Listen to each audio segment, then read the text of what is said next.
Magandang gabi guys, mom and sir. Ito na. So, na final buffing ko na po yung aking project yung nung nakaraan. So, ito na, finish na po talaga siya. So, mga cabinet ni client ay wala pang mga pintuan.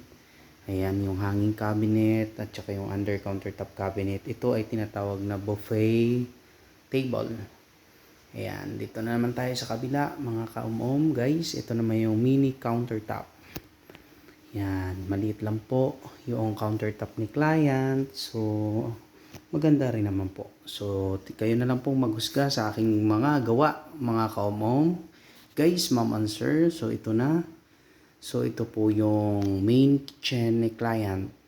So, the best dito mga ka-om, ang ginamit niyang sink ay ceramic sink. Mayroon din ibang klaseng ganitong klaseng sink na tinatawag na granite sink, quartz sink, ayan, mga synthetic sink. So, yan, kagandahan yan mga guys ay hindi na po nagkakaroon ng stain, watermarks, ayan, mga ganyang klaseng materyales. So, ayan na po, tapos na po tayo. So, yung nagagawa na lang dito ng cabinet ay yun, sila na lang po yung talagang final na, patapos na rin sila dito.